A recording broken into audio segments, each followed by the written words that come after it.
Right away, notice the tone. This is a sentencing hearing, not a trial.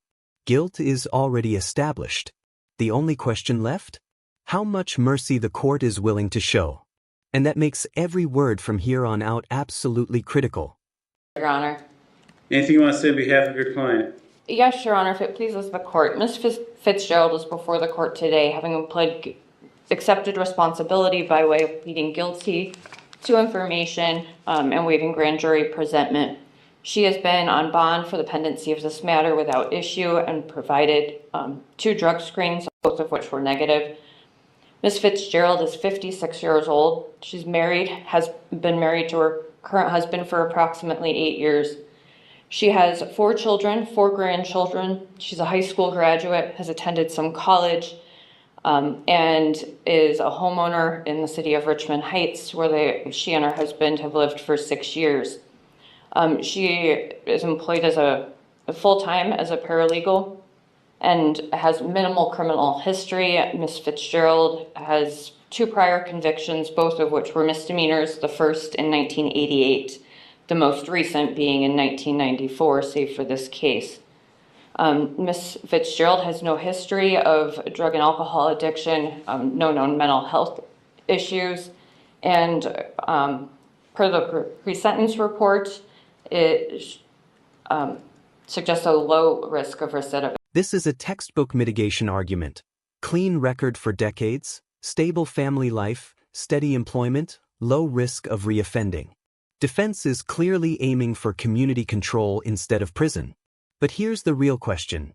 Does trust-based financial crime cancel out all of that?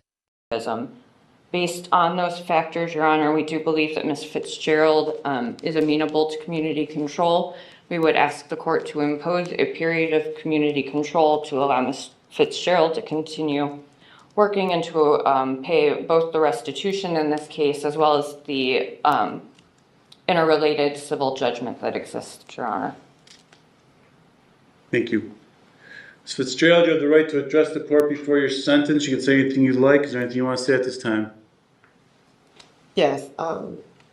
Thank you, Your Honor. First, I would like to express my deepest remorse and regret for my actions towards the estate of Robert Charles Scott, Madeline Wilby, and also Sheriff Thomas Law. I know I have caused. I understand that my actions were unacceptable. I take full responsibility for my actions, and I am committed to making amends for it. I showed a serious lack of judgment in my actions. When I first did it, it was to cover an error that I had made. And this is where things unravel. Judges hear excuses all day, but when the numbers don't add up, patience disappears fast. Writing checks to yourself to fix an error? That explanation just triggered full judicial skepticism. In an account. Now you need to explain that to me, because for the life of me, I can't figure out how writing $60-some thousand worth of checks payable to you covers an error. No. I can't figure it out. I'm saying when I first did it, it was to cover an error. Explain that to me. There was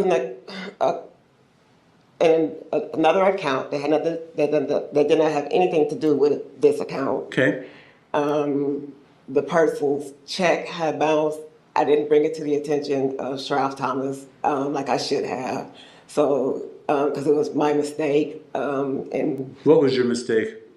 The account of the other case that I messed up. What'd you do? The numbers came off. It was like it was more given to someone else, to another entity, as opposed to paying the fiduciary. Okay. So when he went to go cash his check bounced. So I covered. So how does writing a check payable to you cover that? Because I then took the money and put it into his account so it would cover his check. So that's what I did the first time. Now after that, yeah. That admission right there is massive. The moment she acknowledges personal benefit, the narrative shifts from mistake to intent. Legally speaking, that's the difference between negligence and deliberate fraud, and judges take that very seriously. The rest of it, yes, it was used for my benefit. You didn't admit that at all when you were at the probation department. You said all of this was to cover. No, I said it was to cover it. I didn't go into the specifics of it. I said it was to cover an account, an error that I made on an account. I didn't go into the specifics of what the error was. So you were short on one account, so you wrote a check on this account to get the money to put back in that account? Yes. Well, then this account that you wrote the check on was going to be short, right? Yes. It would have been short. And it was my intent to, however I was going to do it, I don't know, but my intent was always to cover whatever it was that I had took out of that account. Right, And then, like I said, it just snowballed.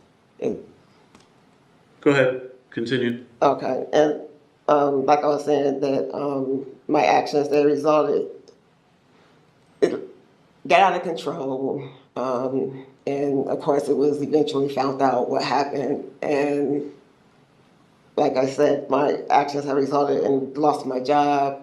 I cannot describe the regret and the embarrassment that I have for what I've done. So I went to a very dark place where I didn't even want it to exist anymore, but just talking it over with my family and friends, I'm able to get back on track again. And I just want to please ask the court that Sheriff Thomas, the state of Robert Charles, just accept my apologies, and hopefully I'll be able to make the restitution to pay off what else is owed. Thank you. Yes. Ms. Smith, anything else? Nothing to add at this time, Your Honor. Ms. Tuttle for the State of Ohio?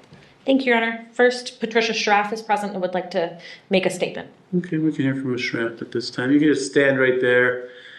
Spell your last name and state your name for the record here, then take your time and say what you want me to know. Patricia J. Schraff, it's SCHRAFF as in Frank. Thank you. Judge, what I would like you to know, and the other members of our firm, is that Aretha was very well liked and very well regarded at our firm, and we were very much surprised by what happened.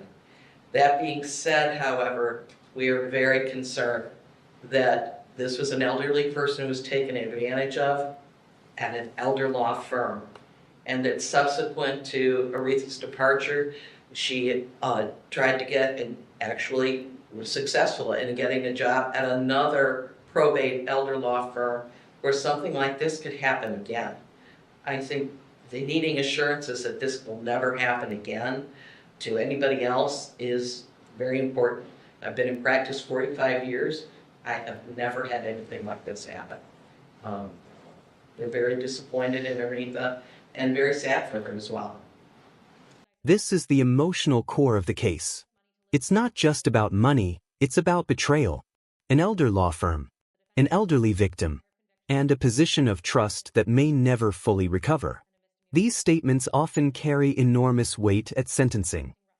Thank you. Thank you. Ms. Tuttle?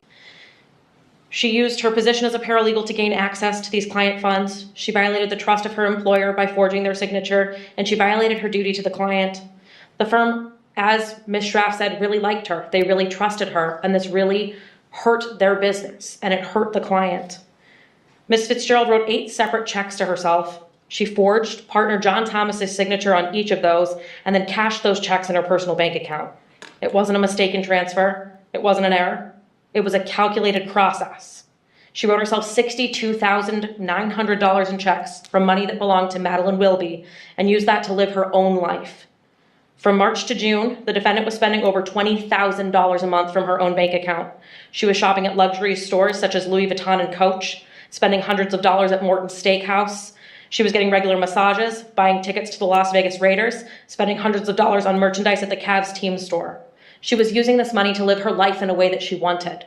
The conduct is inexcusable. The defendant does have 2 prior convictions, those being for a misdemeanor assault in 1988 and a misdemeanor theft and falsification in 1994. We're also requesting restitution in the amount of $1,000 to be paid to Straff Thomas Law Firm. All other monetary loss was handled by their insurance carrier. Additionally, there is a civil judgment in effect through Judge Ruppel's court for 3 times the amount of the loss, as the defendant did not appear for her default judgment hearing. Thank you. This court reviewed the pre-sentence report and investigation and considered the victim impact statements that were received. I've considered the facts and circumstances of this offense, the nature of the offense, and the defendant's conduct. And I've considered what's been said here today in court by the defendant herself, her lawyer, the prosecutor, the victim impact statement made here in court. All this is considered by the court by the purposes and principles of felony sentencing set forth in 292911. Factors indicating the conduct is more or less serious. In regards to being more serious, the court finds that the defendant used her position of trust in this law firm to facilitate the commission of this offense. Victim suffered serious economic harm, and the victim being was the estate of an 80-year-old woman. The injury exacerbated due to the age of the victim. These are all factors indicating. Plus, quite frankly, just the criminal intent involved here. This wasn't just a one-time isolated incident where she stole something. This was heard over a lengthy period of time on multiple occasions. So it was well thought out, maybe well planned. Every time that you did this was a separate offense, quite frankly. So the criminal intent is something that was ongoing and lasting for a substantial period of time, which is different from any thefts that we have, where it's just you go in, you take something, or it takes them for some person. It's a one-time incident. Nothing makes this less serious.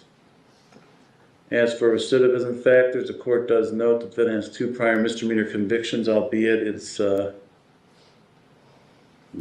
years ago, I think. A substantial time ago.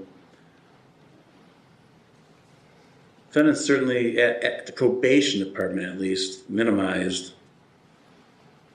her conduct here, made it seem like she had to cover up some error that she committed.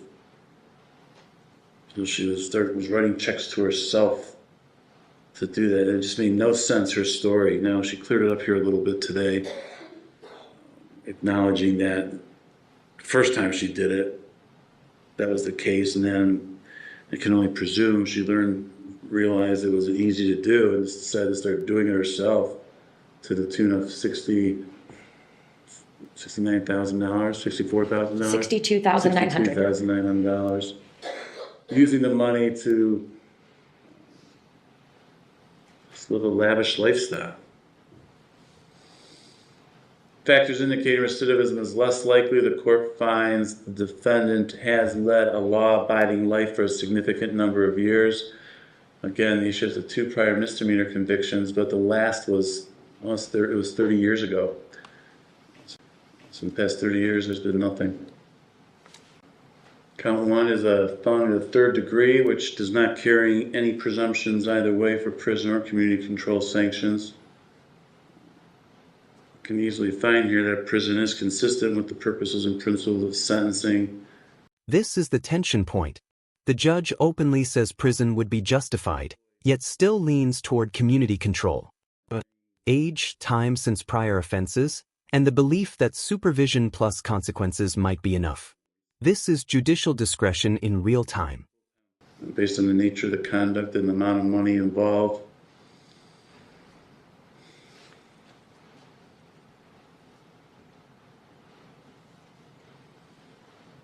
And we'll find at this time the defendant, however, is amenable to community control sanctions. I'm going to put the defendant on community control sanctions for a period of 2 years.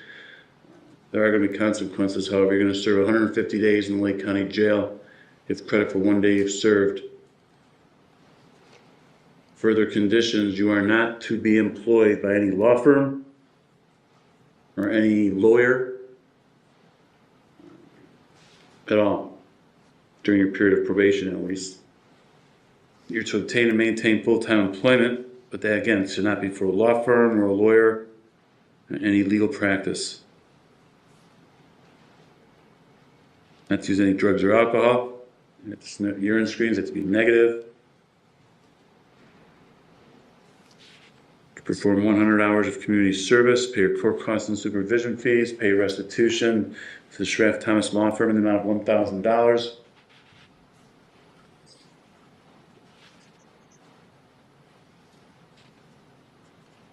not to make contact with the law firm, Schraft Thomas Law Firm.